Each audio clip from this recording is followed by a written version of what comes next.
Hello, everybody. Welcome to episode 50 of the Comic Room Pod. I am your host, Spro, and with me, as always, is Mr. Longbox. Hey. Episode 50. That feels like a milestone. Yeah, it's a half-century mark. We were joking before we started recording. It's like this is the collector's item edition. We're gonna go. You know when they used to do the double length, whatever. Yeah. Extra anniversary issue. 100 pages. Yeah, 100 pages. So we're gonna go for 3 hours today. Buckle in.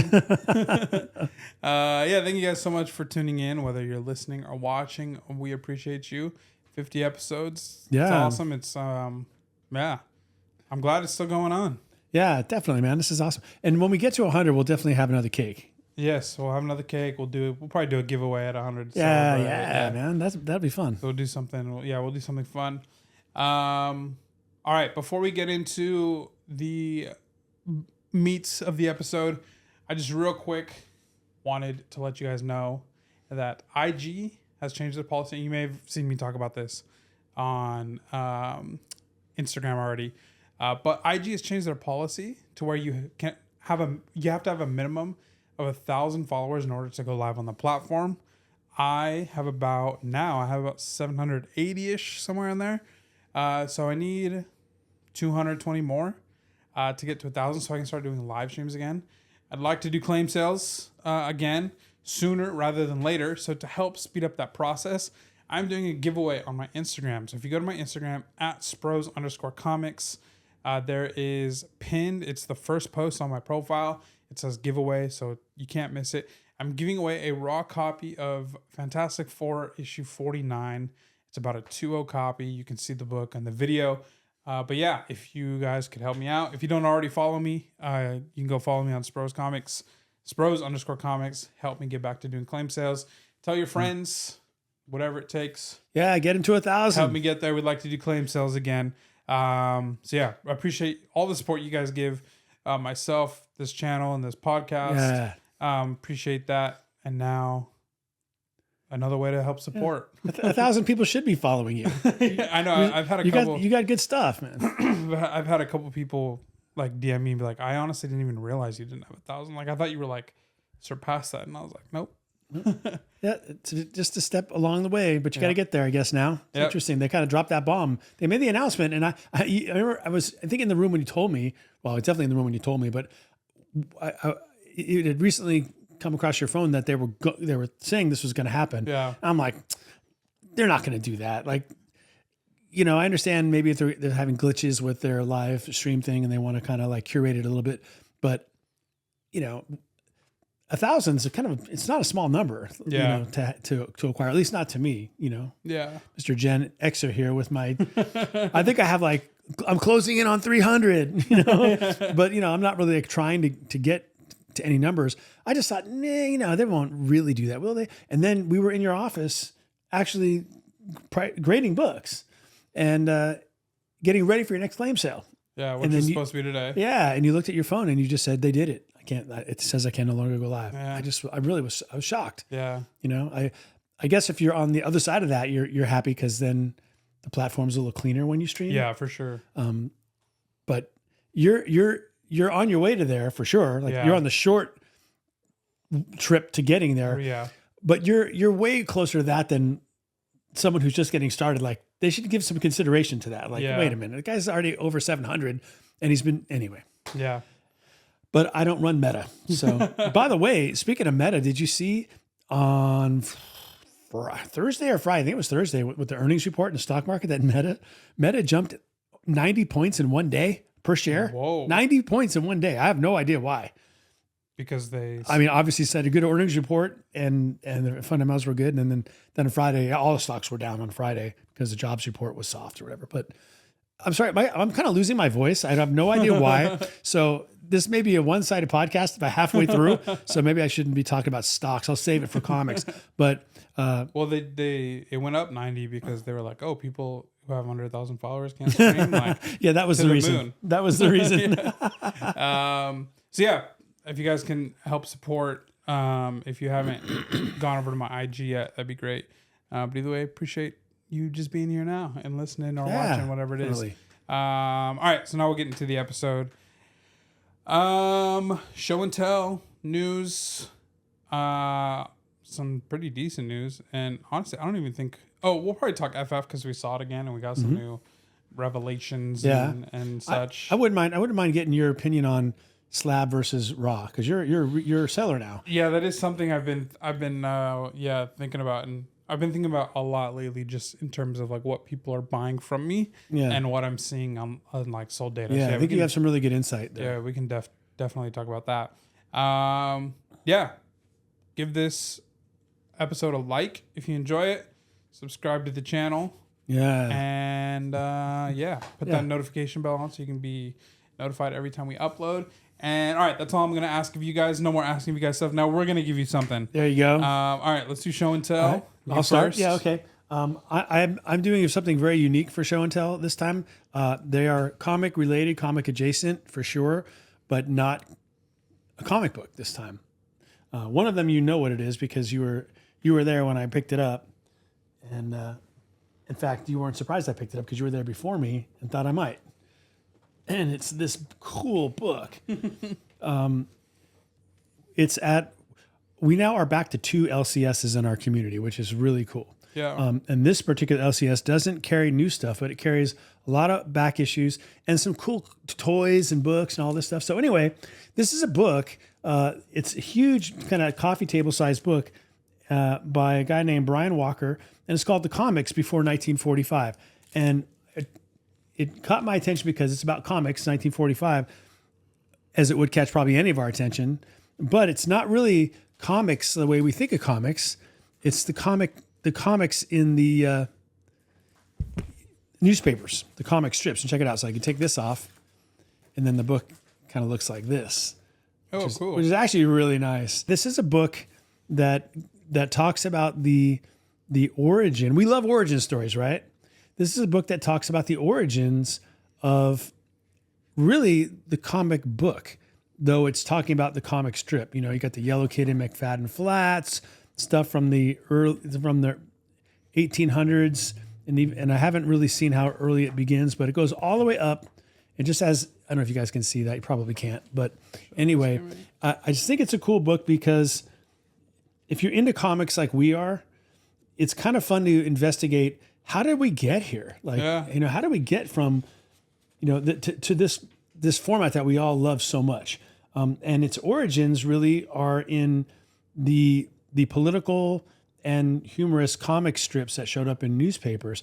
And you guys remember I brought that Famous Funnies 10 in here a few months ago, and that's that Famous Funnies takes the handoff from the comic strips. In fact, Famous Funnies, which is the first long-running comic book series, started out as nothing but reprints of this stuff. So, it's just it's another way to explore the hobby, to kind of, if you're interested in it. And I like origin stories, and I'm just always on the lookout for cool stuff like that. Nice. It's not something that I'm going to sit down and read cover to cover. It's definitely a coffee table book. I've already flipped through it a little bit, and I'll just kind of pick sections and read it. But, I think it's fun. What comic strip characters might we recognize that are in there?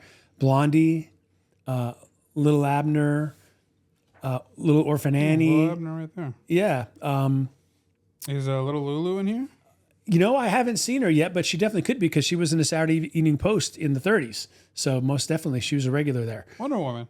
Yeah. So, Superman. Yeah. So the comic, that's where I say it's a handoff because and Batman, because the comic strips eventually were a landing spot for the comic book heroes too. So it kind of crossed over the other way. The Shadow is another one that you'd see in there. Anyway, so I thought it was a cool piece to pick up for fun at an LCS, something you don't see very often. So that was cool. I don't know where to put this. Now this other one that I brought is massive, and I'm not gonna get too crazy in it because it's unbelievably cool and massive. It is this book, and I saw it in Italy, and I wanted it at the museum. I went to a bunch of museums in Italy, and I wanted this book, and they had it, and it was the Italian version, and I wasn't going to get it. And it was overpriced, But I knew if I got home and I went on Amazon, I would get, and it was like $30. This thing is a tome. It's like 1,200 pages. Yeah. Florence, the paintings and frescoes, 1250 to 1743. Now, again, what am I doing talking about this in a comic book podcast? Here's the thing. You know, I'm a writer. That's always been the thing that I love most about comic books, but I'm definitely an appreciator of art. Sure. Right. And we look at, think of your favorite artist, whoever it is. For me, it's, Frank Miller or I like Jenny Frison or maybe Bill Sienkiewicz. Like there's a lot of like amazing artists, right? Well, they didn't come up with their ideas like on an island. Like they're part of a long train of artists taking inspiration from artists before them and before them. This on here, by the way, you probably recognize that face.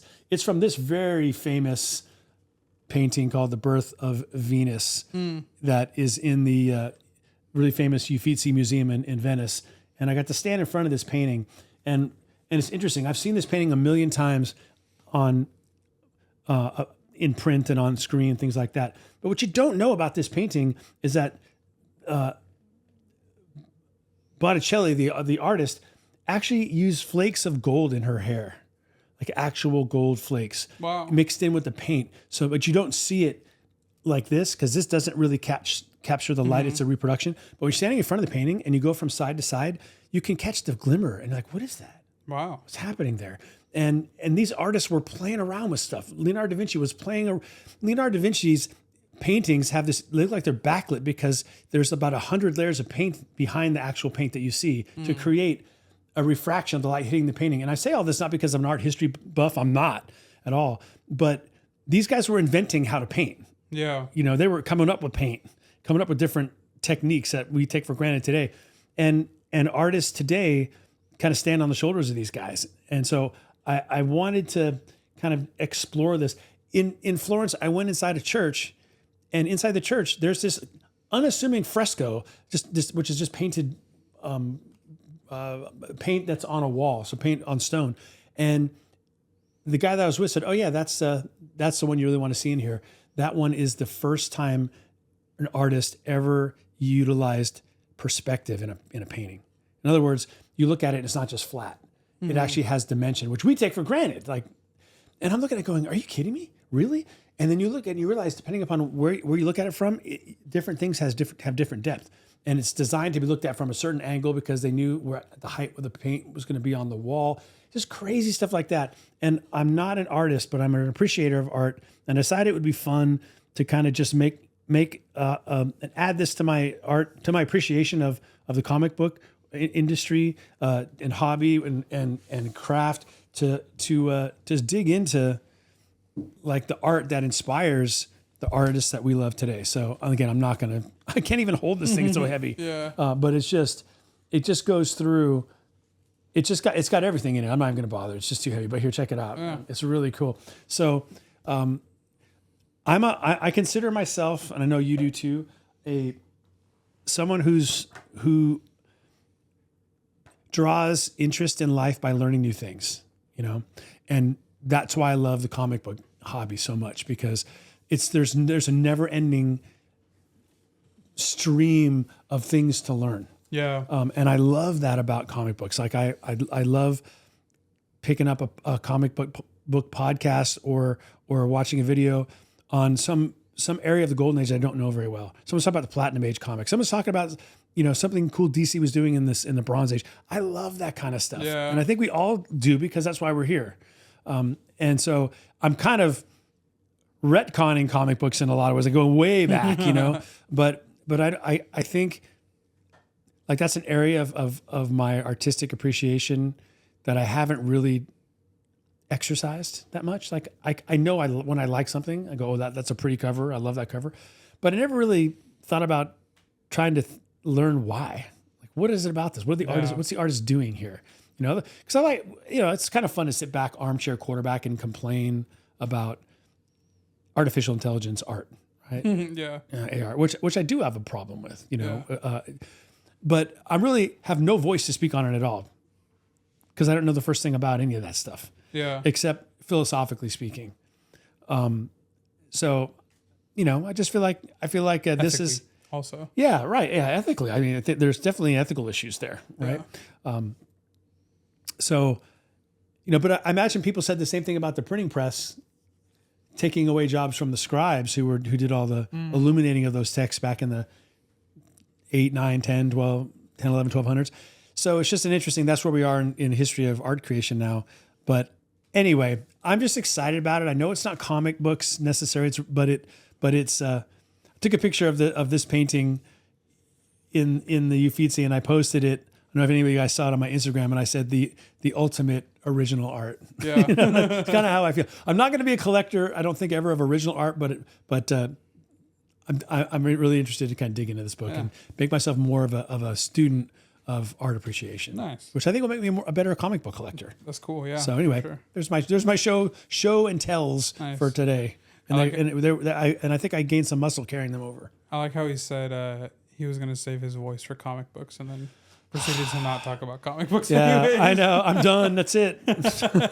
I got nothing else. All right. Awesome. Thanks for sharing. That's pretty cool. All right. My show and tell is I haven't really bought much for my PC lately. As you all know, or maybe you don't all know, but one of the goals I set like a couple months ago is like going for top 10 of like the main Marvel titles. So ASM, Daredevil, FF, X-Men, and going for those in white pages. And I had decided that because I realized I already had a good chunk of, like, I already have Daredevil 1 through 10. Well, right. I had 10 and then I sold it because I didn't like the condition. So I'm looking to replace it. But I have that. I have like half of FF 1 through 10. And I have one copy of ASM. I have ASM 4. And I want to get ASM 9 because that's first Electro. But I'd like to get those. And my ASM 4 is in white pages. And a few of my FFs are white pages. My Daredevil, only one of them is white pages. So I'm going to have to replace the whole thing. But I'll save that for much later. But anyways, I was about a big collection. Not a big collection. Big in its key value.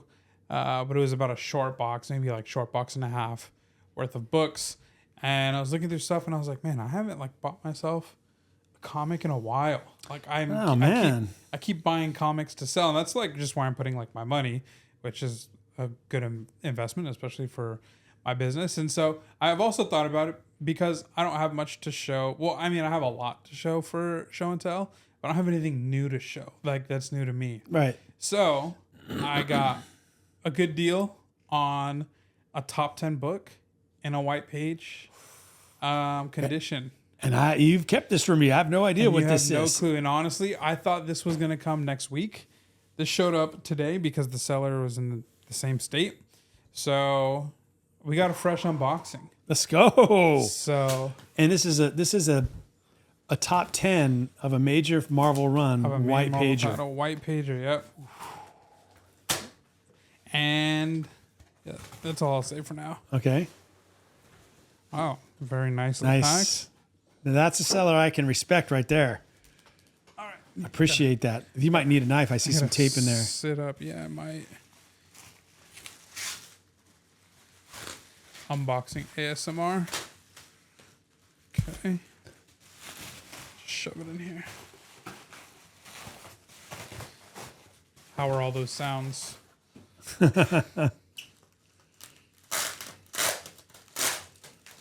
Oh, made it easy enough.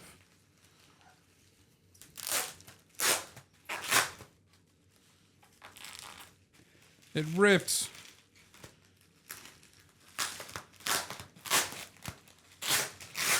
Unboxing noises. Okay, there we go. All right.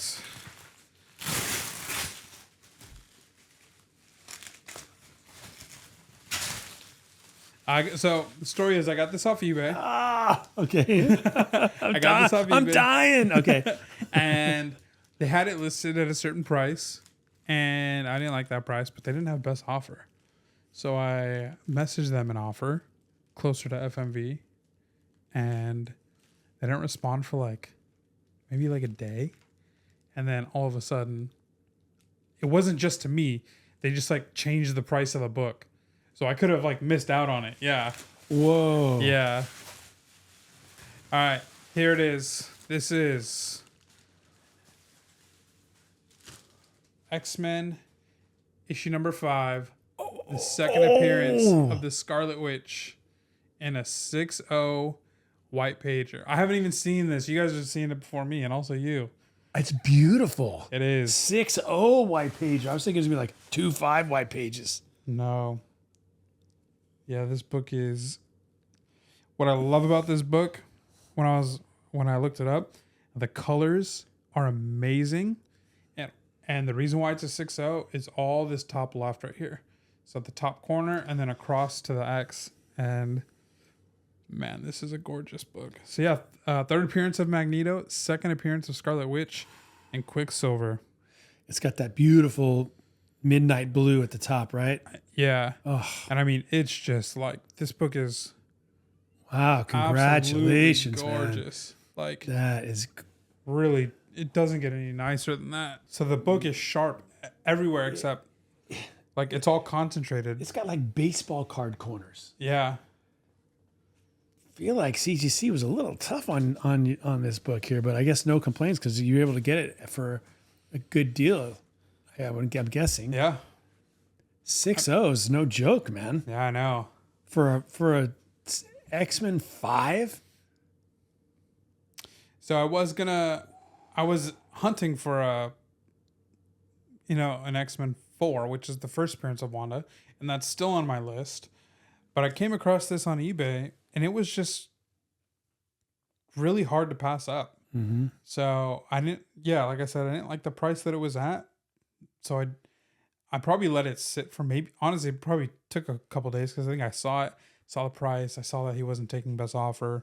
So I was just like, I'll just, I'll watch list it. And if he sends me an offer, then I'll take the offer, or I'll see if I like the offer. Yeah. I didn't get an offer in that after that first day. So then I was like, I wonder if I DM him if he'll take it. And sure enough, it did. That is awesome. What a book. So Wow, that's great. And since it's a white pager, I know it's going in your PC. yep, and second Wanda. So I got to. Wow. What's funny is I bought a lot of X-Men this week, You did. and now I actually bought issue 6 raw, but that was for inventory. And I bought issue 7, but I already have a copy of issue 7. That's a 7.0 white pager and a really nice Wanda cover. So yeah. So who's got the lead now of all your top 10s that you're beginning to slowly collect in your PC? Which title has the most white pagers? Is it still Daredevil? Or does No, because Daredevil Daredevil only has one. It's Okay. issue 7, the first red suit. Okay. Not Not a bad one to have for No. the white pager of all the ones there, right? Not at all. And then ASM, I only have issue 4. That's a white pager. Fantastic Four, it might be tied because I have 7 and 6. And then for X-Men, I have 5 and 7 white pager. So tied between FF and X-Men. X-Men, yeah, for white pagers. So, but X-Men, I have 2 out of the top 10, and those are only white pages. FF, I have 3, 5, 7, and 10, and 2 of those are white pagers. And then Daredevil, I have 1 of 9. And you're planning to go Spider-Man, Fantastic Four, X-Men, and Avengers, or Hulk, or Spider-Man, Daredevil, Fantastic Four, X-Men. That's kind of it. Like, that's the first one I'm going to aim for.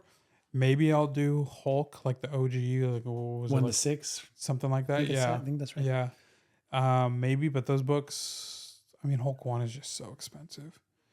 So right now, what my goal is to accomplish this is just to buy the books that I want. Mm-hmm. So like second Wanda, I wanted this book. First Wanda, X-Men 4, I also want that book. Right. ASM 9, First Electro, I want that book. And then I know it's just a matter of time before you get X-Men 4. Yeah, it's just there's always a lot out there. It's got to be the right deal. Yep. But yeah, it'll happen for sure. And then yeah, after so yeah, first Wanda, first Electro are like my two priorities right now.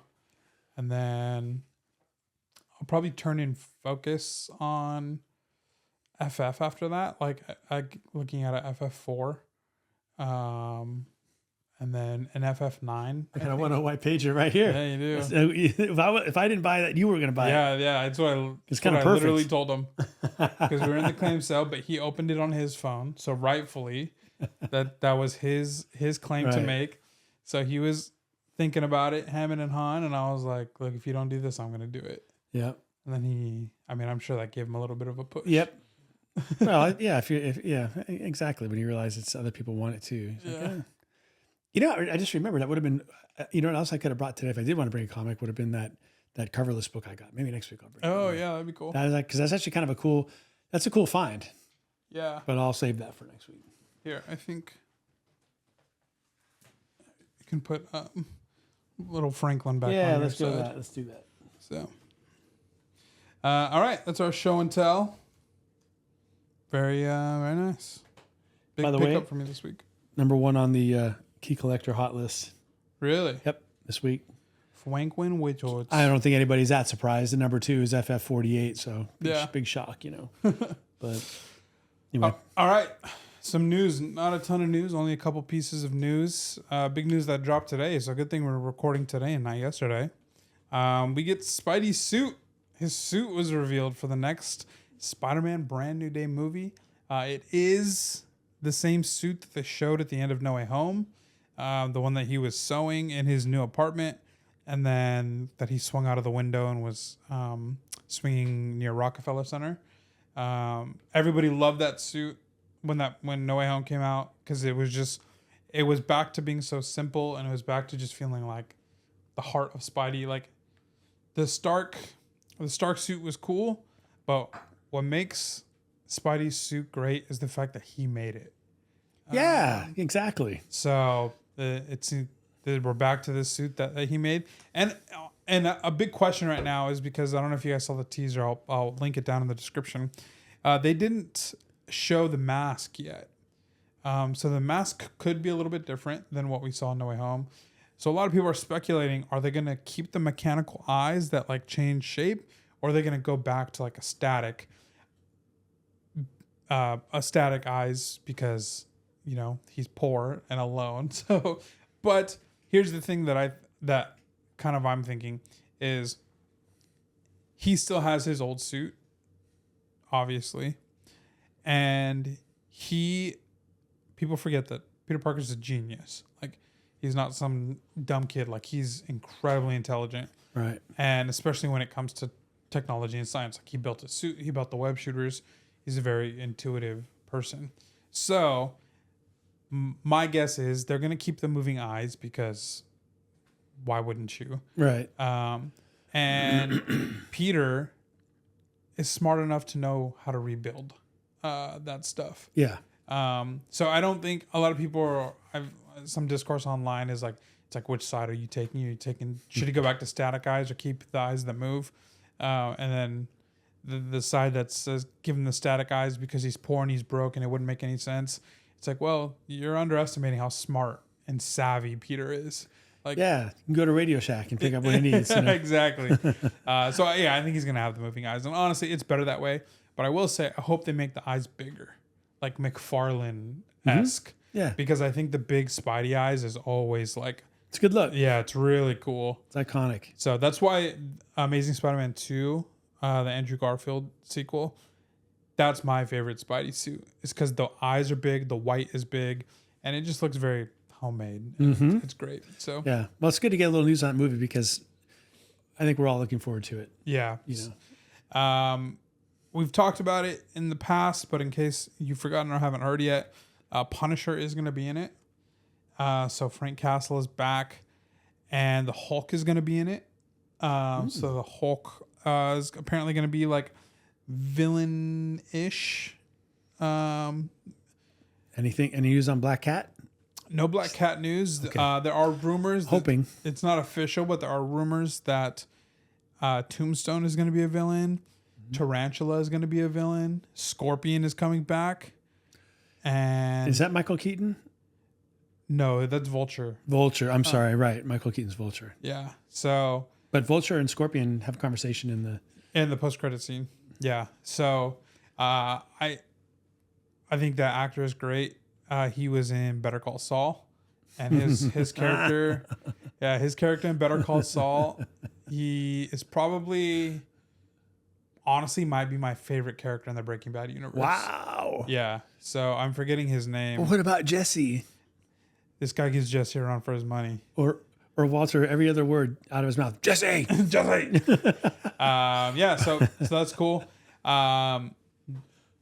They just started filming this weekend. I believe, from what I've seen, is that Tom Holland will step on set tomorrow. So there's been a couple set photos, one of a tank, and it has the demon logo, like for Mr. Negative and his demon army. But here's some crazy, crazy news. I believe that they're filming in Germany right now, and they've closed off 60 roads. 60? 60 roads. Whoa. To film. And apparently they're filming like a massive, massive fight scene to start. Like just Fun. a huge sequence. So they've closed on 60 roads. What that means is, like, we've already seen set leaks. So we're going to see a lot of set photos. Sure, because in it's the coming massive. weeks, because Anybody with a drone can get a picture. yeah, exactly. It's going to be over a massive miles. Yep. So Cool. yeah. So we can look forward to some news. Yeah, so expect some. Make sure you're active on your IG or Twitter to see these set photos. If you like that kind of stuff, I do. It gets me excited. Yeah, it's fun. It's fun to see, and sometimes like that stuff you can't even guess what it's going to be in the movie, or Right. you can't even like. Sometimes it doesn't even make it into the movie. Like we've seen set photos that just you don't see. Right. You don't end up seeing. So, yeah. That's all the news that we got. Okay. So, Hey, did you pick up the latest Fantastic Four issue? FF1? Yeah. Yeah. Yeah. Have you read it yet? Yeah. What'd you think? I read it yesterday. Yeah. I thought that was cool. Yeah. The ending was really interesting. Yeah, it is interesting. So Ryan North's writing it, and who's the Ramos, Humberto Ramos, right? Yeah, it looked good. I thought it looked nice. Yeah, I like Humberto Ramos' art, and honestly, that's why I picked it up. Is because I find his art really engaging. So, Yeah. Well, I mean, the cover. I don't know which cover you got, but I had to go with the Alex Ross 49 homage because it was just unbelievably cool. Yeah. Oh, I didn't see that. Yeah, it's still there. You can get it. But yeah, I got the cover A. Yeah, that's good too. So yeah, I mean, it's a Doom. Like casually just sends the four of them scattered across the Earth's timeline. Yeah. And they're separated by hundreds of millions of years. Yeah. And it's kind of cool. So it's a cool setup. Yeah, it is. And I bought it to read it based on you saying that you think it's going to be a good read. Yeah. Or you're hoping it was good. So far, so good. Yeah, Ryan North's, he started writing in 2022. So about the same time we started collecting, because I have a few copies of that issue number 1 when Alex Ross was doing those covers. Yeah. And so people really like his run and his take. And so when he was tied with Humberto Ramos, it's kind of like a no-brainer. Yeah. It's kind of like Marco Cicchetto for me. Mm-hmm. Like if Marco Cicchetto is just doing interiors on anything, like I'm probably definitely worth the check look, it right? out. Yeah. Yeah. Well, it's kind of like this. I don't know about how you guys are with your new comic book budget, or for me, it's not so much the financial budget because they're $4 each or whatever. And, it can get expensive, but if you limit it, it's more space budget than anything else. Yeah. I try to limit it, but the way I'll do it is if it's a new run or it's a new series or it's a new whatever, and I have a reason to be interested in it, I'll buy the first issue. I'll give it a read, and if I like it, I'll buy the next issue, and I'll keep going until I don't like it. And if the further along I go, the more grace it's going to get. Like if the first issue is no good, I'm done. If the first issue is good, but the second issue isn't very good, I have to at least read the third issue to see, you know. But if the third issue isn't good, then I'll probably be done. But if the first two are good, you know how it goes. So I was excited. Like, you know, I'm working my way through a bunch of trade paperbacks right now, trying to catch up on some things I haven't read. But I don't mind throwing this new one in there. Have you read Court of Owls yet? No. Oh, come on. Your summer's almost over. I know. No, don't say it's almost over. You're going to make me sad. It's not almost over. I still have 3 weeks. Okay, it's a long time. To anybody else, 3 weeks off in the middle of the year is a massive, crazy vacation. That's true. So 3 weeks, I've got Court of Owls to read. I've got Hickman runs 3 separate trade paperbacks of FF to read. And I've still got I've got 2 more books of what's the anime, not the anime, the manga that Derek gave me. What's it called? Oh yeah, I don't know. I want to say Fairyland, but I know that's not it. But yeah. And it was a Netflix. Alice in Borderland. Alice in Borderland, yes. And I'm working my way through that. I've got a couple more to go to get caught up. But so I'm getting there. What can I say? You've had my Court of Owls trade paperback too long, for man. a long time. I've just had it for way too long. I either got to read it or give it to you. So. All right, he'll get on it and he'll give you his review next week. All right. Yeah, that's all the news. I pick anything else up during the comic book week? No, just the new issues of Ultimate Spider-Man, which is coming to a peak in December with Ultimate Endgame. And I think the first trade came out. Oh, did it? Yeah, I did see that yesterday. I mean, I go back and forth with trade paperbacks because it's like I would, in theory, like waiting for trade paperback is nice because it's cheaper. But at the same time, they come out like months later. You don't get to enjoy it with everybody else. No, and it's like Jonathan Hickman is so good. And Ultimate Spider-Man is such a good, fresh take on the character. And it's part of this bigger universe that Hickman is building. And yeah, it's such a good read. I can't wait for the trade paperback. I mean, with Ultimate Spider-Man and the Batman, Absolute Batman, those were the books of the summer, of the spring and summer. There's no doubt. Like they've been dominating. I guess there's Ultimate Black Panther, which I heard good things about. I haven't read it. Ultimate X-Men, which it's a Peach Momoko thing. Yeah. I heard it's just slow to develop. I haven't read it. So obviously there's a lot of things I haven't read to get a common theme here. But, and I'm not really a Spider-Man. I don't want to say I'm not a Spider-Man fan because how can I not be a Spider-Man fan if I'm a comic book fan? Yeah. But Spider-Man's not the first book on the shelf I'm going to reach out to read. So I haven't read it, but I kind of feel like I have to read it. Yeah. Because it's so good and it's a whole new universe. Yeah. I think I've just talked about it. I don't know if I've actually suggested it to you because I know your stack is piling higher and higher. You won't make another recommendation until I get you the Court of Owls trade back. But I think you'd like it because he's a dad in this. And so there's a father element to. I have seen that. Yeah. I have snuck a peek at some of them. I couldn't help it. You know? And it looks really good. And Chichetto's art, man, like when he takes a break for like an issue or two and a guest artist has to come in, nothing against those guest artists, but it hurts my soul a little bit. I'm like, oh, I miss him already. Yeah. But yeah, and Chichetto did Daredevil with Zdarsky, which you haven't read that either. Well, you know why I haven't read that is because I have 2 holes in the trade paperback. And the LCS was supposed to fill those for me months ago. And I'm trying to, give them my business and not go to Amazon and buy it. But I don't want to start reading something and then not have it when I get a cliffhanger. So I kind of want to have the whole thing. Sure. So I've got, I think, 5 of the 7 or 4 of the 6, whatever it is. I think it's 4 of the 6 that go right up to Women Without Fear. That's where it kind of stops, I think, right? And every time I go in there, it's like, oh, yeah, man, I need to order that for you. I think I've pretty much, at this point, it's cool if I go to Amazon and just get it. Yeah. But I am someone who wants to support the LCS. Yeah, for sure. And on top of that, selfishly, they gave us that little card, and you get credit when you buy it, yeah. and I'm almost close to getting a free one. So, but maybe what I could do is I could use it to get Absolute Batman trade, which has got to be coming out soon if it hasn't already, and the Ultimate Spider-Man trade. So I think I could buy one, and that would get me to get the next one free. Oh yeah.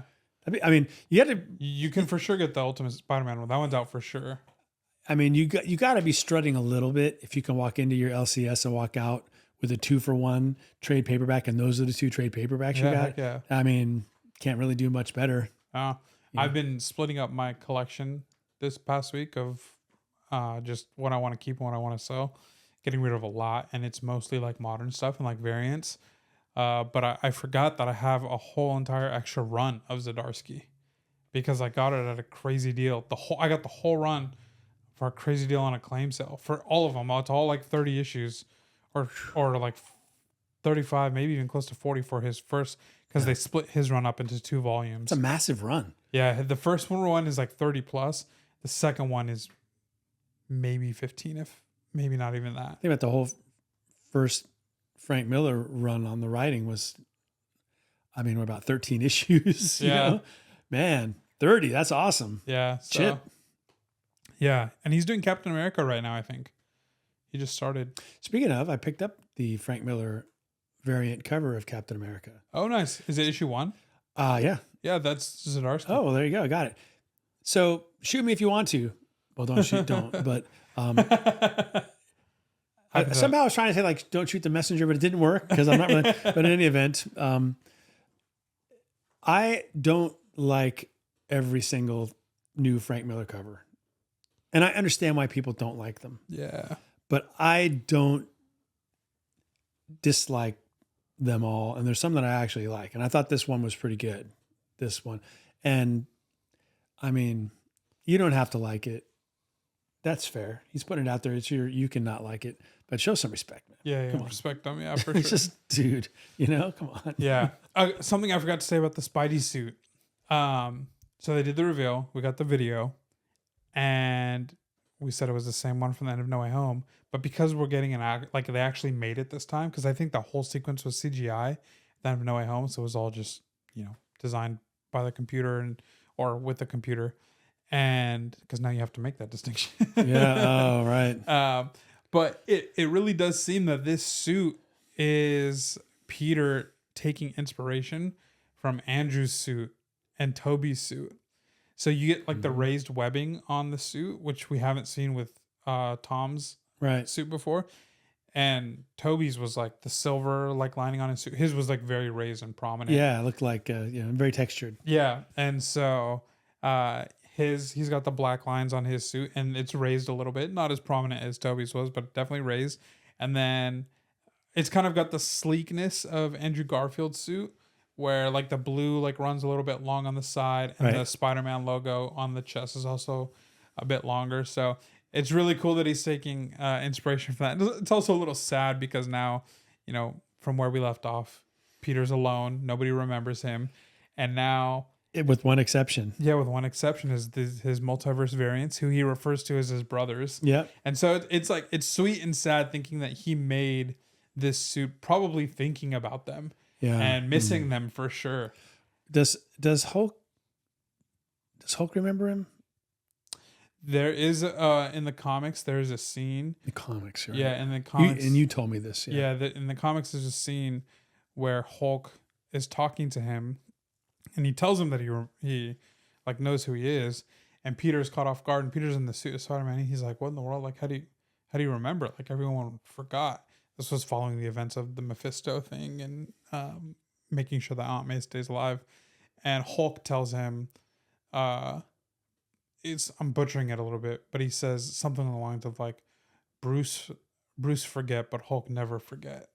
And it's very like sweet. It's great. Yeah. So it's good writing, man. Yeah, it is good writing. So yeah, it's really sweet thinking that he was just his long gone multiverse brothers are out there, and he was inspired by them, by his older brothers. Yeah, it's got to, bring comfort to him. Yeah, and I mean they kept him cool. Like Toby saved him from killing Green Goblin at the end of that movie. I love it. We're talking about them like they're real. Like what are they thinking about off screen? They are real. But that's what immersion into story is all about. If it's done well, it allows you to do that. Yeah, and it's fun. So I forgot to mention that earlier, but yeah, good stuff. So we rewatched Fantastic Four this week in IMAX.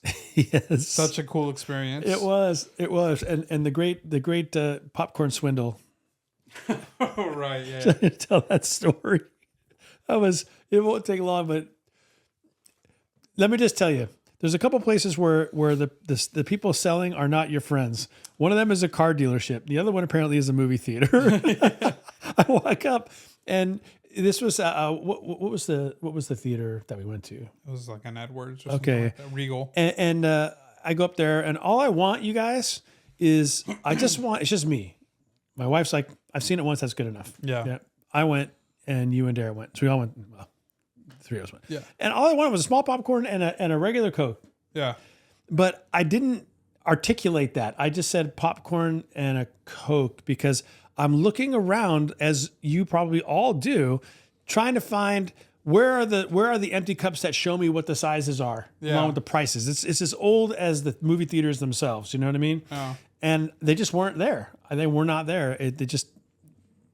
I wasn't sure how I was supposed to pick. You know, Yeah. so I was in the middle of searching around, trying to figure it out, and the guy, and we're kind of in a hurry anyway to get in the theater. Yeah. And the guy just goes, "Oh, do you want the whatever such and such combo, individual combo?" It had the word individual in it. So I thought, well, yeah. I mean, how bad can it be? It's individual. And I'm like, yeah, okay, I'll get that.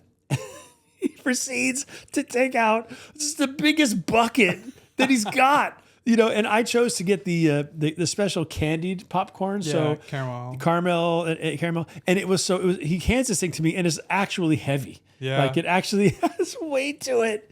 And then he gives me the hugest cup they've got. Yeah, and then he tells me I gotta go over here and pick out a thing of candy, whatever, any candy I want.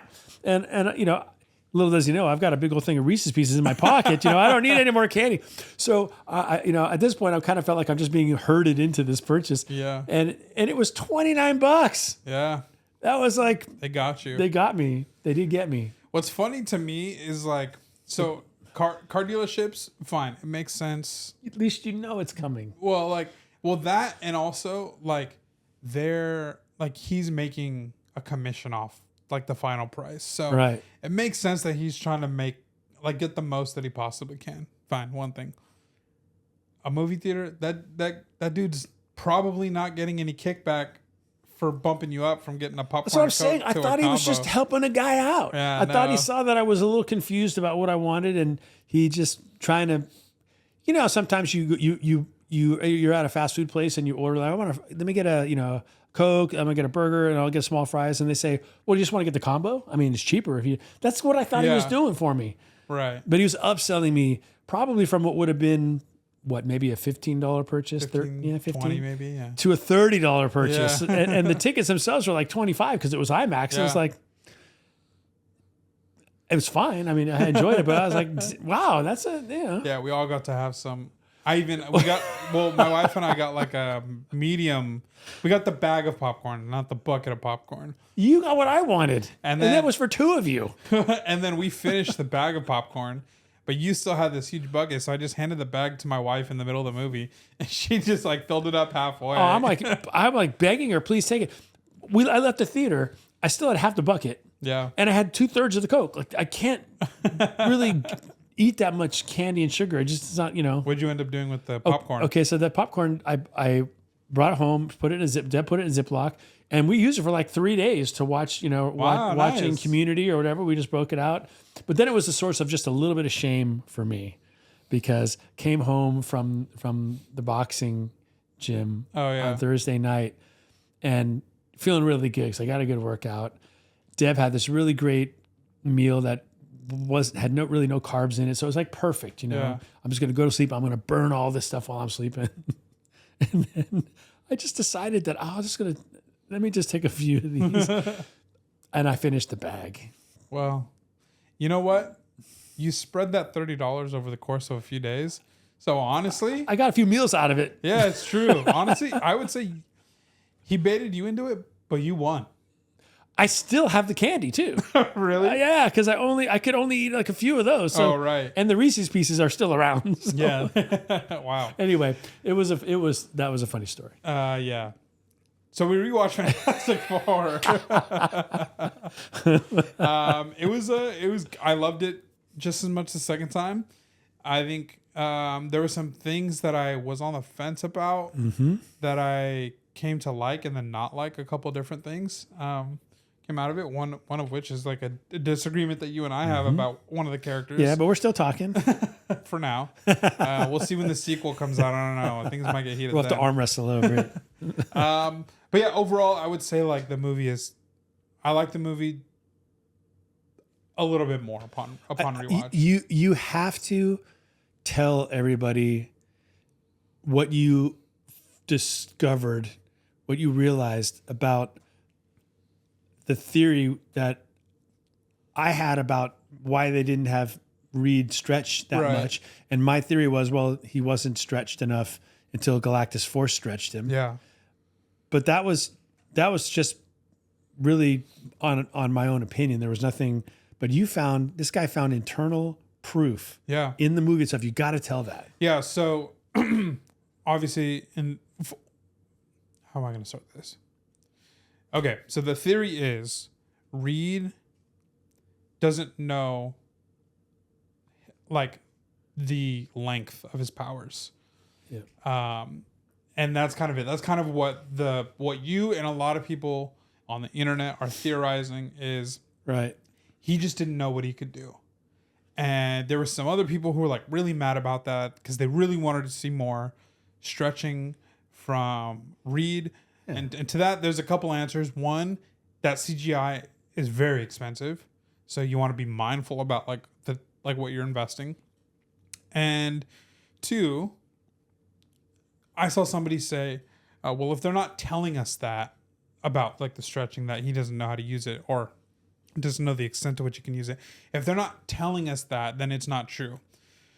So when I read that online, I thought, okay, well, there's definitely like an element of like which, like one of the problems we had with Superman is they're holding your hand the entire way and they're telling you everything. Right. Like they're telling you when a character is angry instead of showing you. They're telling you when a character is being hopeful instead of showing you when a character is being hopeful. So there's an element of which show, don't tell is a more powerful form of storytelling. I understand that doesn't work all the time. Like sometimes you do need to tell and explain things for exposition and sometimes things like a lot of the times, like when it comes to Reed or Iron Man or Bruce Banner, like they do need to sit there and explain something to us because one, they need to tell us or they need to show us by telling us that they're smarter than us. Right. So there's definitely that. But anyways, when I read that, I was like, I feel like that's not a good enough excuse to not like that. Like, you want them to tell you how the movie is supposed to go. Like, that's just not how movies or stories work. So when we went and rewatched it, and Reed was getting stretched, and I'm thinking, yeah, I'm on board with this theory that he doesn't know how much he could stretch, especially, and this is something that literally just came to my mind right now, especially because Galactus is kind of smirking when he's pulling him. So I think even Galactus with his power cosmic is realizing that maybe even Reed doesn't know his power. And I was laughing during that scene because it was hilarious. Like Reed is like, like this. And meanwhile, because I'm such a huge Fantastic Four fan, I'm looking at this going, you're screaming maybe because it's uncomfortable and it hurts, or maybe you're screaming because of fear. You don't know what's about to happen. But I know, because of the 50 years of lore that I'm privy to about your character, you can't break. Yeah. It doesn't matter how far he stretches you, dude. You could turn yourself into like a hot air balloon. Yeah. You know. So I was laughing because I thought it was so funny to watch him. Like he was like, and especially at the end when he drops him and he's just like, he just looks like this twig. It's funny you're laughing. You were laughing because it is like body horror in some ways. It really was. It was dark. So. Anyways, here's where I actually found evidence in the movie to support this theory. This is a great theory. A great evidence. What was I saying? Oh, I found evidence in the movie to support the theory that Reed doesn't know the length of his powers. So, with all of their suits, Reed has built those suits very specific to their powers to fit the situation. So, obviously, Human Torch is the easiest example. He sets himself on fire and he flies. His suit and his clothes in the movie do not burn. So, Reed has created a formula so that his casual clothes and his FF suit don't burn when he's using his powers, because if he's on the street, he may need to turn it on, and he doesn't want to burn his clothes to a crisp and be naked after. Yeah, that'd be a problem So there's that. Hard to keep the PG rating. Invisible Woman, she needs clothes to turn invisible with her, and then because you think of like the Jessica Alba FF movies, her clothes wouldn't turn invisible with her, and they made some scenes out of that. So he successfully made that. The Thing is strong, powerful, is going to be punching things. He's going to be running through walls like we saw, and he needs durability. So he needs a suit that's not going to shred with him while he's either fighting a big monster or running through a wall. And we saw that. Right. He when Sue was pushing Galactus back, he runs through a building that Galactus was using for support so that Galactus would lose that. And there's a moment when Sue is dead on the ground. They all come back together. Human Torch's suit is fine. Invisigirl's suit is fine. And the Thing suit is fine after having just run through concrete in a building. Reed's suit is not fine. Reed's suit is torn in parts. It's been stretched. It's ripped up. So I think the evidence is that Reed has limited what his suit can stretch because he hasn't tested how far he can stretch. Right. And the reason why I think he hasn't tested how far he can stretch is because he's guilty. He feels shame. There's a couple points in the movie like where he's talking to the Thing, and they're like, you wouldn't have known, man. And he says, no, I could have known, but I wasn't. I didn't. And he's like, how long are you going to beat yourself up about it? Like, about me turning into this rock dude. Yeah. So he definitely is beating. We're told he feels badly. Yeah. And so I think he doesn't like to use his powers because it's a constant reminder to him that he wasn't smart enough on that trip to space. And he feels a certain level of guilt and shame about those powers, especially for Ben, who he can't turn his powers on and off. No. So that's my evidence for that theory. I loved it when he said that. I was like, yeah, you're exactly right. When his clothes are tearing away from him as he's getting stretched. There's that Reed Richards would never make that mistake. Right. He would absolutely understand what his clothes need to be able to do.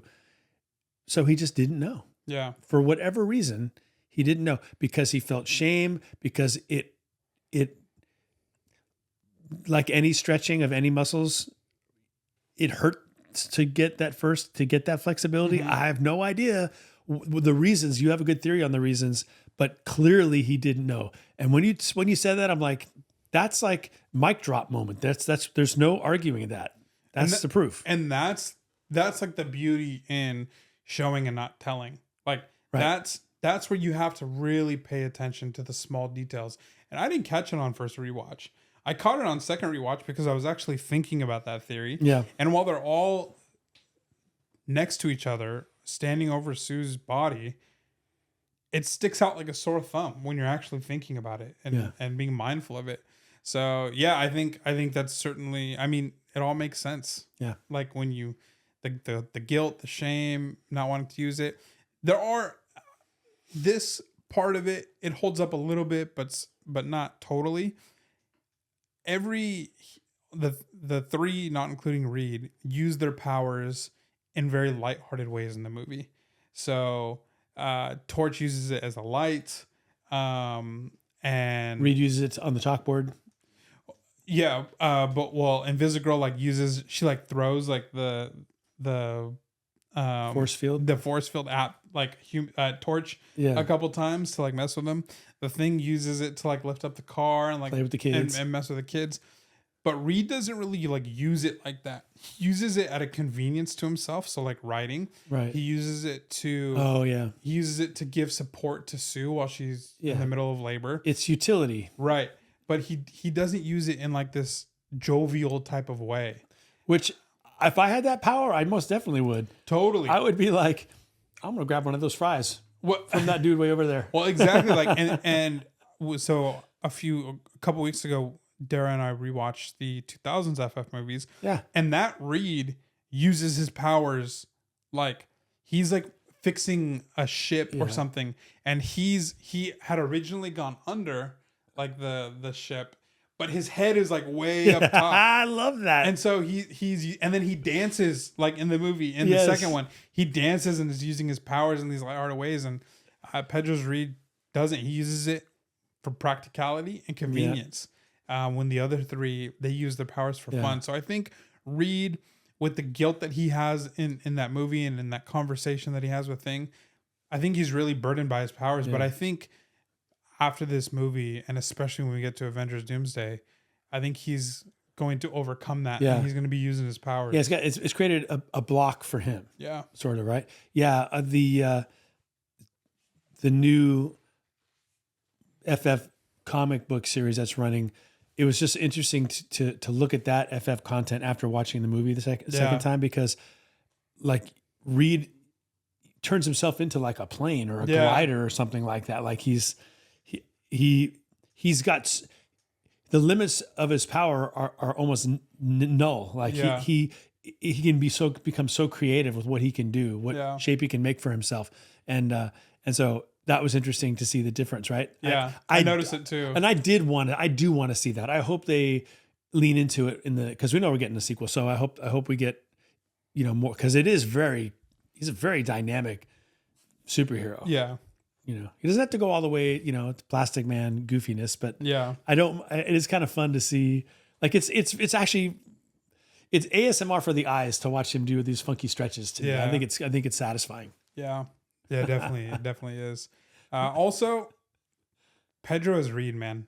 Like you guys, if you've been listening to this podcast long enough, I've been like hesitant. I haven't fully bought into it. I thought there was better castings out there, but after watching it twice, Pedro is Reed. Like, he did it. He killed it. Yep. He did such a good job, and I am excited to see more of him as Reed in upcoming movies. Yeah, I hate that we have to wait, but yeah, I can't be spoiled. Yeah, we got plenty of good things to look forward to. We'll get another FF movie. Well, they're going to be in other movies anyway. Yeah, I love the scene. Well, when Reed is telling him that he's like, I could have fixed it. Like I'm that smart. I should have been able to fix it. I love what Ben tells him. He just says, "Let me tell you something. You're not that smart." It's so good. Yeah. I mean, it was really good because Ben, and we've talked about it already. But Ben is portrayed as being the highly intelligent pilot, astronaut that also is Reed's best friend. Yeah. Like that we haven't typically seen in the other renditions of Fantastic Four. He's more kind of the brute. Yeah. But he's got brains. He's not just like, he talks in a campy way, but he's definitely intelligent. Yeah. So I like seeing that part of him. We didn't agree. Well, the thing we had disagreement about was, you came away from the movie liking Johnny. Johnny's the actor who played Johnny, his choices a little less, or at least the director's choices. You would have liked to seen more Playboy Johnny, a little bit more of that. And my contention was, I thought there was plenty. It was implied. But once again, I have to, and we can disagree. It's totally fine. But I have to say, and I thought of you, and you must have thought of it too, if you read it after we had that discussion, because again, going back to the issue 1 of the Fantastic Four, when Sue introduces us to the three. Yeah. This is my best friend. And he's talking about Ben. This is my, but when she comes to her brother, what's the first thing she says about him besides he's my brother? Yeah. single and he's ready to mingle. Yeah. And I saw that, I was like, doggone it. I did think about it. Can I pretend I didn't read that? Because I mean, it's front and center, you know. So your contention was, you know, my thought was, no, I liked it that he was more than that, that he contributed in an intellectual way and all that. And your position against that was, yeah, that's true, but not at the sacrifice of that whole big part of who he is. Yeah. And I'm like, well, I think he did show it, but you're saying no, not enough for you. And then I pick up this issue, and it's the first thing his sister says about him. Yeah. Is that he's a playa. So I laughed when I saw that. I was like, I did too, honestly. This is the first thing I thought about when I read that line. Yeah, I do. I like that they made him more than that. Yeah. Like more than they gave him a brain. yeah. And they gave him a lot of heart in the movie, which in the comics, he does have a lot of heart. If you know, you know. Yeah. And because no spoilers for me, if you haven't, well, the Hickman run, and which will probably be adapted at some point. He does have a lot of heart, and yeah, they just made him more important to the storyline. I do really like Chris Evans' take on Human Torch. Mm-hmm. I think they don't make him like super intelligent, and there's just the implication that he's the best pilot around, but you don't like see too much of that. But I just love that he's like, Chris Evans' Torch does have like that soft spot and the heart that Joseph Quinn's does, but he's way more like, let's get the brand deals, all these women. Like we need to be thinking about the flashy parts of being a superhero. And I think it's implied that Joseph Quinn like leans into that, but it seems like when the doors close, he's got more depth to the character. Right. So it's like they both iterations have like stuck the flag, at least for Quinn's, we'll say now, stuck the flag and like, this is who this character is. And there's implications that he's smart and better than he is for Chris Evans. Yes. And then there's implications for Joseph Quinn that he is a playboy and cares about those things. Yeah. Like when they tease him about being interested in the Silver Surfer. Yeah. Like, and then he says like, I get it. She's, you know, whatever he says about her, she's like, I love space. I love women. Yeah. And she's this, like, she embodies both or whatever. So, but yeah, I mean, they could have done something like it wouldn't have been that hard, you know, just something. Herbie saying, "Hey, you got a call from," and then list off five girls' names. How hard would that have been? Yeah. Right? Would that have helped? You think maybe a little bit? I think maybe him, because they had like the two girls in the beginning. I think maybe it would have been too campy if you have him like kind of follow what he's doing throughout the movie. But I think if you just have like him have these like groupies that like he engages with, or that he just like loves the attention from, wouldn't have taken much. Yeah, so That's fair. Yeah, I know a lot of people think that that actor wasn't hot enough to play Johnny Storm. So I think that's something that people like are more mad than I'm about. They're like, okay, so we're not making him like super hot, like Chris Evans level of attractiveness, and we're not making him like. I'm sorry that they didn't ask me. Well, they did, but I kept the email from you because I was like, he just can't do it. It's too much. I would have been too cast too big of a shadow on the rest of the movie. They emailed the pod email, and I was like, I can't show him this. He's not ready for this. He's not ready for this level of You don't want to showtime. lose me for the pod. You know what I mean? Exactly. Yeah. But yeah, so another thing about Johnny that bugged me a little bit more on the second watch, that more has to do with the alien language storyline, was there was really like, it just happened so fast. Like he interpreted that language so fast, and he did a lot of it off screen that I think and he had like 4 words to interpret. Yeah. Did he I can't remember if he referenced, like he put it through some kind of a computer or something. I don't think he did say how he did it. Would have been nice to get a little more explanation, because it's like, we still can't figure out hieroglyphics, and we do have the Rosetta Stone. Yeah. And we still can't figure it out. Yeah. To my knowledge, anyway, maybe we can. But, he deciphers the language well enough to speak it. That was the part that had bothered me on the second rewatch. I think I was just really immersed in the story and like what was going on. And, on first watch of these things, you're suspending so much disbelief because you just like, this is amazing. I couldn't really think about anything but just take it in. Right, exactly. So the second time around, when he starts talking with her, just casual conversation, I was like, whoa. Dang. Sure beats Duolingo. Yeah, I was like, I need that app. I was like, this dude should have like a very limited knowledge based on the sentence that he got. And I know he had the other translations, or the other recordings from the other planets that they got. But I don't know how he...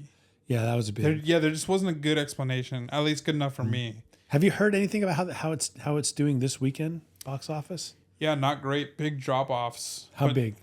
Like 60% or something like that. So I was hearing that as far as projections, if they could keep the drop-off, because it's going to drop off second weekend. Yeah, always. But if it's more like in the low 40s, then that's right along projections to get targets. But if it gets into the 60s, that's actually kind of a disaster. Yeah. But it is only Saturday night as we're recording this, so yeah, we got a ways to go yet. So I think right now the final number projections is that Superman's going to be at about 550 and Fantastic Four will be at about 500. Okay. So I think these are actually both underperforming at the box office. Because 550, like 500 to 550 is the projected break-even number for Superman. I don't know what the break-even number is for FF, but if that's the break-even number for Superman, I think FF was probably a little bit less than that because they didn't invest as much. Like there wasn't like those like campy commercials and right. Like there was like television commercials. Wow. That were like filmed differently from the trailer. That were they were the P&A was massive. There was like campy Superman. Guy Gardner stuff that they were doing. Yeah, that was up. Like a lot of times you'll get like like the NBA Finals when you get like we were getting like Deadpool and Wolverine commercials. Yeah, it's like the trailer version, but they just like move stuff around. But like with Superman, they were doing like totally different types of totally different pickups. Yeah, well, what I'm hearing is that Fantastic Four is performing higher beyond expectations internationally, and doing better internationally than Superman. But Superman's doing better domestically than Fantastic Four. Yeah, and it's not a zero-sum game. I don't think they can both be successful. But in some ways, it may not be a zero-sum game, but it's not completely an open season for everybody because people do make choices. Yeah. Like, well, it's not cheap to go to the movies, especially if you listen to the guy when he's going to upsell you on a popcorn. But it's expensive. And if you want to take your family, which these are both family movies, it's going to be out the door after everything, $100 to $200 for a family to go to the movies, which is outrageous. Yeah, it is kind of crazy. I mean, maybe where you're living, it's a different number, but that's where it is here, right? Yeah. If you got a family of and 4 we're on like or 5. the cheaper end for California. I know. Like what we paid for IMAX is like what Darren and I used to pay just for like when we lived in LA proper. That's just what it was to go see a movie. That's insane. Yeah. So, there is a limited amount of pizza pie pieces, basically, right? I mean, you if you're going to blow the monthly entertainment budget on Superman, maybe you can't for Fantastic Four, for the family aspect, which you can't ignore with these two movies. So it's not a zero-sum game, but you can't say it isn't a zero-sum. Like you can't go full sell into that either. Yeah. So, and then there's a new movie came out this weekend too. It's it's a kids movie. It's a sequel and it's animated and it's a Pixar movie. Yeah, Bad Guys or something. Bad Guys, yeah, which I completely that's off my radar. I don't know anything about any of that stuff. But yeah, there's a lot of speculation that these streaming platforms have killed going to movies because, like you said, like if you're having to choose between one or the other, the thought process is, I'll go see Superman and then I'll catch Fantastic Four on Disney Plus, or I'll go watch Fantastic Four because I like Marvel stuff more, and I'll catch Superman on streaming. And where do you find DC to stream? What's the HBO Max, which is much more expensive and not as, I think, ubiquitous as the Disney. and bundled, yeah. Everybody's got Disney. It comes with Hulu. It comes Yeah. with your ESPN. AT&T, your T-Mobile thing. So, Totally, yeah. So I mean, that's got to factor into it. I would look at that and go, well, I don't have HBO Max, so I guess that's the one I'll see in the movie theater because everybody's got Disney. So how do you factor that in? So you have box office, but then I think Box Office Mojo does include that somehow, like the streaming numbers and the revenue from that somehow. I'm not really sure. I'm not an expert. I'll have to ask some of my friends. They will tell me. Yeah. And then I can let you know what they say. My friends that are movie makers and stuff like that. So they would know because they do all those contracts. But those things get tracked. Yeah. So it seems like you have to consider, that has to be part of how you measure the success of a movie is, well, what did it do on the streaming platform? Yeah. How much, however they metric that, how did it do? I think that would be, if you want to get the full picture, because it used to be, well, it didn't do great in the theater, but everybody's renting it. Everybody's going to Blockbuster to get it. Yeah. Or everybody's buying the DVD. Right. What's that one movie? There is like a super popular movie. I think it's an early 2000s movie that bombed in the box office, but it was like a DVD smash hit. Oh man, I don't know. It's like a. We'll have to investigate that. Yeah, I don't think it's like a. It's not like an IP movie. I think it's like a comedy or maybe even like a rom-com. Mm-hmm. Maybe even like an Adam Sandler movie. I don't know. Sometimes that happens though. Yeah. It just comes out at the wrong time. Something big happens in the world that week and people just kind of distracted. And yeah, I mean, nowadays they put so much energy into having a big opening weekend that if you don't, you're kind of dead in the water. Yeah. They're moving on. They're not going to give you that many screens after that. Yeah. So, sometimes, I mean, Shawshank Redemption didn't do well in the theaters. How's that possible? Yeah. We're going to have to watch that movie, man. Yeah. Together. Yeah. It's been a while since I've seen it. Yeah. It's a great movie and they didn't, it was critically acclaimed, but it was a flop. Mm. Yeah. But now it's everybody's top 5 movies. Yeah. So, all right. Should we talk raw graded books real quick? yeah. Okay. Yes. I definitely want to talk about that. You're on the inside of this. You see it from a retailer's perspective. What sells? My perspective is that it would be easier to sell a slab than a raw because there's no mystery. I know what I'm selling you, and you know what you're getting, and you don't have to wonder, are we going to disagree on grading and all that? But what are you seeing? So, I think the gap in price between a graded book and a raw book is starting to close a little bit. Now, obviously, when you're talking like Bronze Age Spider-Man, I have a ton of them. They all kind of like start to cap out at a certain point. Now, when you get into like 9.8 range, obviously the price is going to be a lot different. But what I've noticed is for like Silver Age stuff, like let's use this for example. And I didn't bring any data because I wasn't expecting to talk about this. But X-Men 560, you could pretty much pay just about the same price for this book, graded and raw. And I'm seeing that as I'm pricing these books as they're coming in, because sometimes it's like there's not like too much data out there, and so I use like Overstreet Access, I use eBay Sold, and then I'll look what the book goes for graded, and then I'll make like, I'll factor all these things in. If there's not a ton of specifically eBay data, if there's just like repeated eBay sales data, then that's the data I use. I don't have to go check anywhere else. Right. But if it's like spotty, like once a month, or like I gotta like scroll eBay Sold to find it, then I start to like take everything else into consideration. But I'm finding, especially like in these like honestly, like low grade to, I don't know, probably like VF condition. Yeah. It's like 8. Yes. Sometimes I'll see raw sales even beat graded sales. Wow. Yeah. Wow. And I think it's probably a couple of things. I think this takes up a ton of space. Like graded books. They take up a lot of space. You need, I mean, like even in my closet right here where I have my personal collection, the shelving that I have to use is a different height. Yeah. So, excuse me. So I think that's something that people are starting to consider. I was watching a little pop-up sale from A1's Comics. It's A1's Comic Stash. And he's a big X-Men collector, and he had just upgraded his X-Men 1. So he did a little pop-up because he was kind of gauging interest for his current X-Men 1 copy. He's trying to move it. And then he had some other slabs. And one of the things he said was, yeah, like I want to get some space back.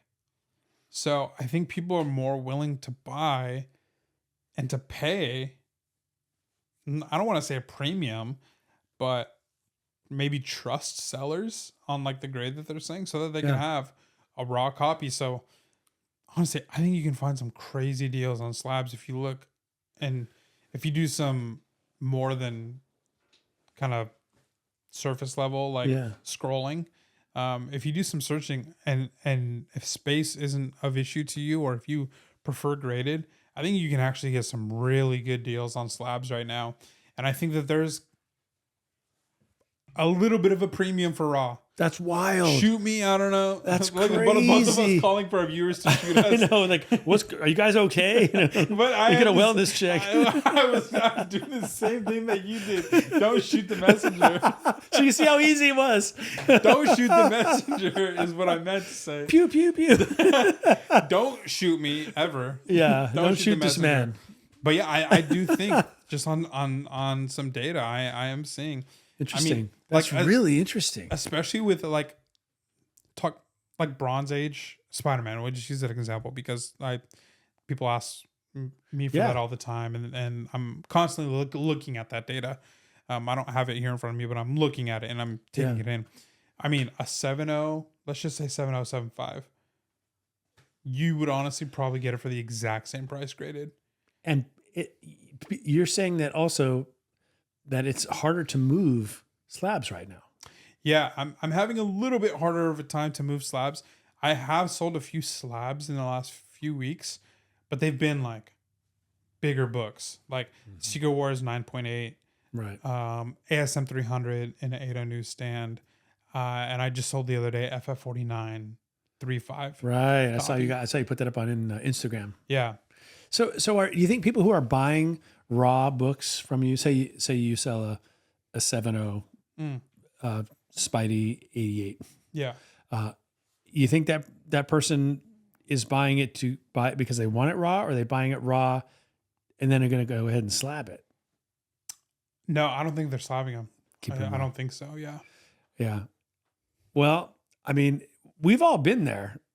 Like anybody who's decided to go down the CGC road, as we have, when I got back into comics, I had a bunch of Silver Age and Bronze Age high grade that I just said, yeah, let's get them slabbed. And now, knowing better now than I did when I started, because I mentioned being a learner. Being a learner means that there's things you don't know. Okay, so the things I didn't know back when I started slabbing stuff, and now I kind of go through my boxes of CGC stuff, and I go, what was I thinking? Why did I send this one in to be slabbed? Yeah. Why did I slab this book? This book is a 5.0. Like it doesn't do me any good if I ever want to sell it for it to be slabbed a 5.0. Yeah. The truth is I thought it would have come back more like a 6.0, and so it would have been better just to sell it raw. Right. So, and I look at some of these slabs and go, I'm going to have to take a discount to sell these books. If I sell them. It's weird because because people would rather have the 2 in the bush than the 1 in the hand. They'd rather say, well, it's you're grading it out of 5, but maybe I can take it and do a little CPR and get a 7. I think that's also a thing that people think about. Yeah. And you've talked to at least a couple of sellers that have told you they couldn't sell a slab, so they cracked it out of the slab and then it sold. Yeah. Interesting. Yeah. I've also heard, so I bought a collection this last week of amazing, this dude was only buying keys. He has like some of his run filler stuff, like Right. new comic book day stuff that he read, and he still has it at home. But he sold me all his keys because he wants to. He was like, not much of a Marvel guy. I was just kind of buying because they're great books. And he's like, nah, he's kind of going like big game hunting. Like he wants a Brave and the Bold 28, Showcase 22, first Green or Hal Jordan Green Lantern. Yeah. And so, yeah, he sold me that stuff. But he was telling me that he overheard at a convention a couple dealers talking to each other, and one of them basically saying that he doesn't like to buy slab books. But he doesn't like to buy slabbed books. And I think this is like, I think you can have like a long conversation on this. But he said he doesn't like to buy slab books, according to this guy. You know, we're hearing through a third party, because there's like a data that you have to look at, and you have to consider the price. And that person is coming to you thinking, okay, this is going for this much, so this is what I want. So there's like hard data that comes along with it. Whereas opposed to if you're buying somebody's long box, short box, whatever it is of keys, right, you're just kind of like, okay, we got a lot here. You know, maybe we're gonna look at all of it. Maybe we're gonna look at a portion of it, whatever. But you're gonna have like a ballpark number for what you want. Right. And honestly, a lot of times when people are like moving their collections, they know roughly what they paid for it. And so maybe they're like, okay, I'll take a discount, or I just want my money back. And in some cases, just getting them their money back will still net you profit. Right. Because of like, I imagine if you had sold your collection just to get your money back, like that would be crazy because you were buying these books 50 in the 80s. cents, 60 cents, Yeah, exactly. exactly. $13 for FF49. Yeah, exactly. Like that'd be crazy. $40 for Iron Man 1 in very VF near mint condition, crazy stuff. Yeah. So I think that there's a little bit more, I don't know, ambiguity. Yeah. Just kind of when it comes to like raw books where it's like, well, I don't really know if like Yeah, I there's can a little get wiggle this. room to bargain, but yeah, I get that. I think, if I had it to do over, I would keep raw everything except I would pre-screen all my Silver Age at like an 8.0 or an 8.5. I'll just pre-screen it. Like if it's not going to come back then I'd rather keep it raw. Yeah. But if it's Black Panther, if it's FF52 or 53 and I think it's going to come back an 8.0 or an 8.5 or higher, yeah, I got to slab that because there's a point, depending upon the rarity of the book and high grade, where it does make sense to pay the money to do it. But if it's mid grade and stuff, I don't know. Yeah, the value may not really be there to grade it. I like grading it for other reasons. Yeah. I like the security of it, locking that condition in. Yeah. I don't have to stress about damage to the book in the same ways I do when it's sitting raw in my collection, all that stuff. So there's that too. There's also the run filler thing. Like it wouldn't work for me to have all of the first 10 Fantastic Fours, the first year of the FFs, and then one of them be raw. That wouldn't work. Yeah. It would bother me. I'd have to get them all, Well, the Denny O'Neil, Neil Adams that you've done. And I did. And I knew it too. Like I actually made that decision with the knowledge that I have that I could. It doesn't make sense for me to slab these. I know it doesn't. I know it doesn't make a lot of sense for me to slab Green Lantern issue number 80. Yeah. I know it doesn't. Right. It's going to come, even if it comes back a 9.2, it still doesn't make sense to slab it. It's not a key. But sometimes in this hobby, you do things that don't make sense because it's not about sense. It's about what makes you happy as a collector. And for me, I wanted to be able to just array them out on my floor as I did and look at them all slabbed complete and say, okay, it's complete. Yeah. And so that's me. But I am holding back from doing that on some. I'm not going to do it with I have the whole Iron Fist run. I'm not going to slab every one of those. Yeah. Just not going to do it. Yeah. Just be smarter about things. But the Green Lantern one, yeah. But so yeah, I find that very interesting that raw books are. So if you want to say making a comeback, or I don't know how you'd really kind of frame that, but I'm not sad about it. I think it's great, because it is fun to be able to pull out a book and read it. Yeah. We were talking about white pages earlier. Mm-hmm. Like, I've kind of changed my position on page quality because for the longest time I'm like, I just don't really care. You know, it doesn't matter if it's slabbed. I don't care what the page quality is because I'm never going to see the pages, right? And that's still true. Thing is, though, even though page quality is almost an afterthought on a slab, it just says what it is. It's the page quality indicates quite a bit about the overall shape of the book. It really does. I mean, there's not a huge difference between an off-white to white or a white pager or even an off-white pager. But you start getting down to tan and slightly brittle, there's a huge difference in the overall quality of the book. Because what they're saying is, if you put this book in your hand and you try to turn the pages, it's going to fall apart in your hands. Yeah. I mean, how... The oxidization. Yeah, that's significant, So, I joke about it. I'm going to collect all the brittle pages. I don't mind the brittle pages if it's in a slab and I never, ever plan to sell it. Yeah. But if I ever plan to sell it, I have to expect a discount on that book. Because brittle pages is no small thing. Yeah. Have you ever held a comic with brittle pages? It's harrowing. Like, I've seen brittle pages in a CGC, and you can see a piece of the book's already a piece of the page is off already, even in putting it in the bag. It's just that fragile. Yeah. So, anyway, I'm rooting for you with your white page hunt. I think that's really a worthy endeavor. Yeah, and I think there's also just like a level of, like you said with the brittle pages, where it's like, if you can't move it, you got to understand that you're probably going to get lowballed a little bit, and then you got to take a discount. Maybe at some points, like, you got to take a haircut on it, and it is what it is. With the white pages, there's a little bit of like, you can like stand firm and like, yeah. Like, I have a Silver Surfer 3, First Mephisto. That book is really hard to find in white pages.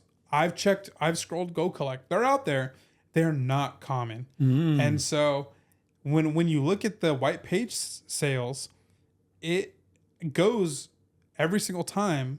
I haven't checked recently, so I can't say, because I know there was the Mephisto and Ironheart. So right. I don't know. I haven't checked the data since then, but way before then, when I was thinking about, actually a year ago now, because it was when I was thinking about trading it for the FF5. I was checking, and sales were like 400, 450, white page sale 600, off-white cream 400, 450, white page sale 650. There you go. And so I brought that up in the trade, and the person I was trading with, Josh, he's just like, I'm gonna get offered last sale. Like, he's like, I just can't. I'm gonna get offered last sale, but I mean, the data is there. Yeah, the data supports it. I'm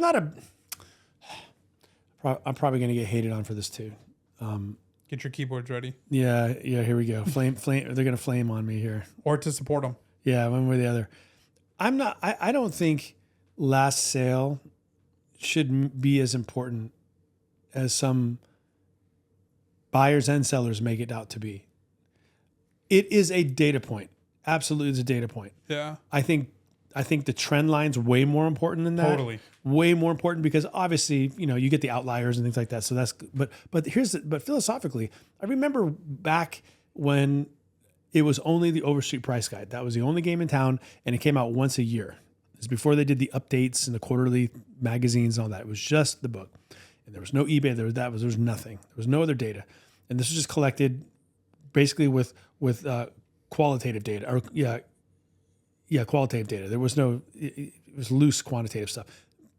And somebody would, like, I remember like someone trying to lowball me on a trade, and like, well, in the Overstreet Price Guide, this is what the value is. This is what it's worth. And I remember just saying to him, well, that's a reflection of what the sales were up until today. Yeah. But things have changed. Like, it doesn't set the price, it reflects the price. Yeah. Is really what I was trying to say. And I feel the same way about FMV and last sale and all that stuff. It's helpful, but it isn't the gospel. You know what I'm saying? It is a reflection, especially when you talk about a book that's either spiking or falling.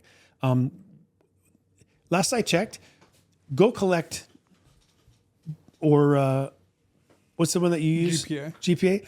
they don't set the price. The buyers and sellers set the price. They report it. Yeah. So when someone says to me, well, I want to say, this is what the last sale is, I'll say, and it depends, but I want to say, well, yeah, but this is what I'm selling it for, or this is, what I want to buy it for. And but some sellers get really upset when you offer them below, and some buyers get really mad when you expect them to pay. So it's like, maybe just, I find myself chill out. Yeah. I find myself leaning more towards 90-day average. I feel like that's generally just a fair price point. Last sale, sometimes it can really work in the buyer's favor, and it can really work against the buyer's favor. Right. And I think a lot of times the buyers will use really low last sales to their advantage, but then ignore the really high sales. Sure. And they're out there, and I get it. Trust me, because I'm both. I do both. That's why I rely more on 90-day average. And you know what? The 90-day average, it's going to factor in that really low sale. It's also going to factor in that really high sale. Yeah. And it's going to affect that 90-day average a little bit. But honestly, a 90-day average, I think it's a fair price to pay. That's fair, because it's gonna catch the trend lines. Look, the FF48, when I made the post, because I have the 3.5 right here. Well, you can't see on this camera, that camera. It's a 3.5 FF48, and then I had a 3.5 FF49. So I posted them together. I was like, combo deal. Yeah. The FF48 was impossible to price because, I kid you not, go look at the data on it. Go collect GPA. $1,000, $700, $950, $800, and I'm like, what in the world am I supposed to choose here?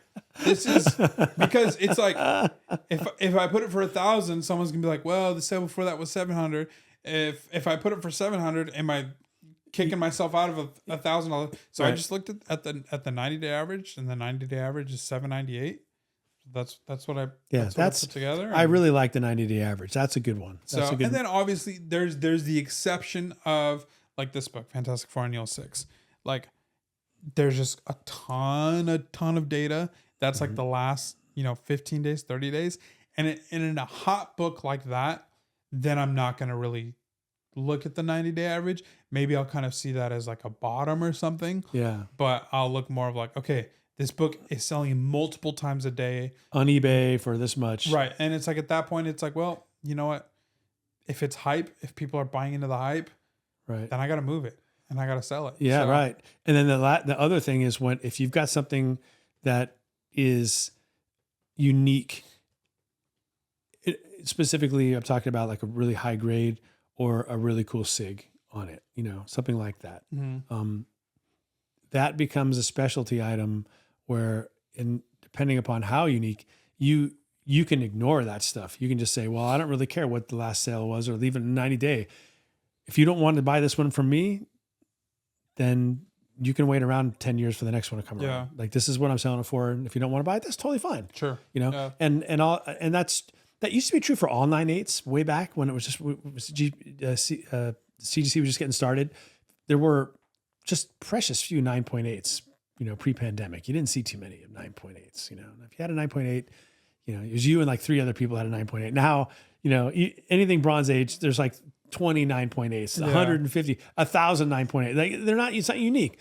But if you got it in a 10 or a 9.9, and you see it in Golden Age, especially Golden Age, because Golden Age, there might be only one in a 9.6. And the next closest one is a 9.2. Yeah. There might be 5 of those. But if you have one that you can legitimately say, this is the highest grade book, there are no higher grades in this. I see it on Heritage all the time. The book, Heritage doesn't mess around. The Heritage tells you what the book is worth based on overstreet prices and stuff like this, right there. Yeah. In the auction. And this thing's going for exponentially higher, multiples. Like, they move the 0 over. It's saying, oh, it's a $500 book, and someone's going maybe not 5,000, but they're going like 1,200 for it. Yeah. Because it's the highest graded available. So if you get one of those, don't let someone bully you with the last sale in the 90-day because you are in the driver's seat. Yeah. Because they can't get it from just anybody. Yeah. Yeah. There's also the other thing of like, there's some books where it's like, last sale was in 2024. Like, and I'm just not, you gotta. You gotta see do that more a lot. searching around, and you kind of, as a seller, like you gotta do a little bit more due diligence and Right. see it. Has the book come down since that? Times were different in 2024. Yeah. Has the book gone up since, like, maybe not in price because there wasn't sales, but like, is there more talk around the book, or so different things to consider. But that's more of like your, that's what I've been running into with like Golden Age. Yeah. stuff, or Yeah. like Golden Age. Yeah. Because this has been the year, 2025 will be the year of the Golden Age for me. I think, it's really been my thing. And that's been my focus. And I do run into that. It's hard to know. Yeah. It's hard to know if I'm getting a good price, because the last time this book sold in this condition was 2 years ago or 5 years ago, or there's no data at all. Like, it's really wild, And so you see these wide ranges, and it's not because one seller is trying to rip me off or one seller doesn't know what he's doing. It's because they're dealing with the same data black hole as I am, Right. trying to figure that out. So anyway, it's a never ending, man. We always have something new to either talk about or ponder and consider as buyers, sellers, collectors, and they're all, because we kind of all three. Yeah. Well, you know what? Things are going to get really interesting in the next few months. We're definitely going to be coming back to this conversation because PSA is now open for grading, and PSA is giving out 10s because PSA 10 cards is a thing. Like, 10 is a achievable grade in their grading system. And so I've seen a few PSA 10s out there, and I think things are going to get really interesting when people start cracking some CGC 9.8s and maybe trying for a PSA 10. And I think the market is going to look a lot different. And I don't know. It's going to be it's going to be interesting in a few months, I think, when people start getting their books back.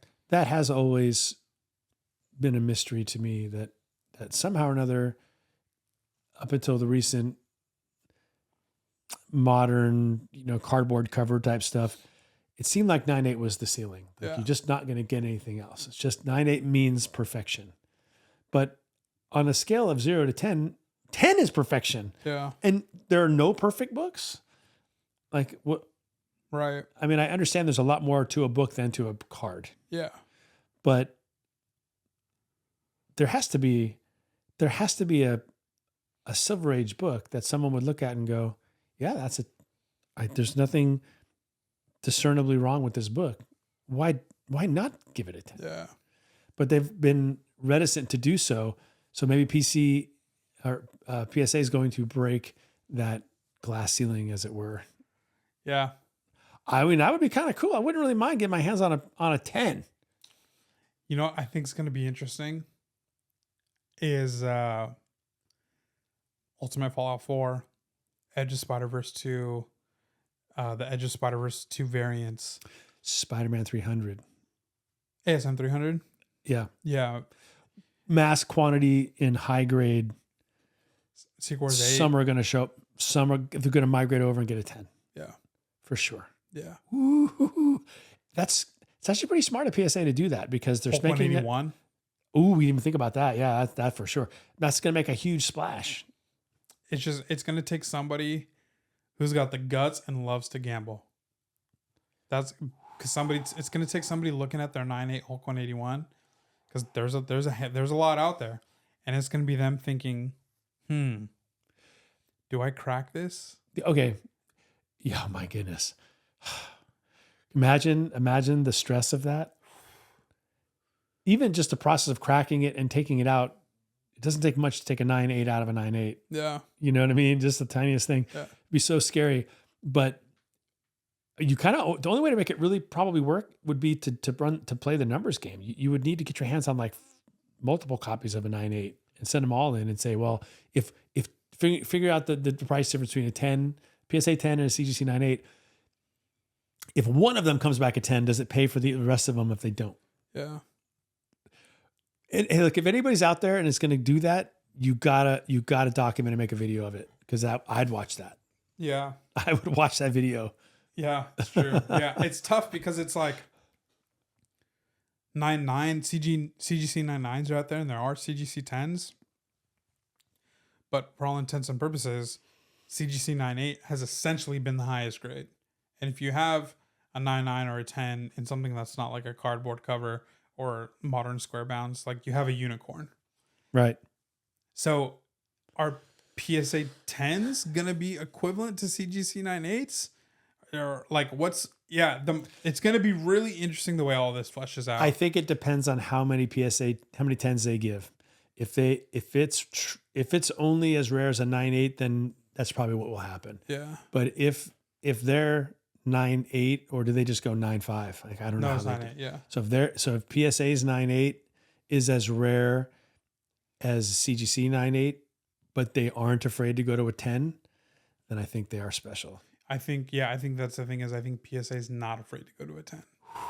So it's going to be interesting how it fleshes it out. Yeah, let us know in the comments what you guys think about the whole conversation. I think it's interesting. Yeah, that is going to be. It's going to be. I don't know if it's a game changer, but it's definitely going to throw a rock into the pond of the comic book world. A lot of our books might be quickly losing value. I know. And if that's the case, our graded books, which then goes back to the conversation.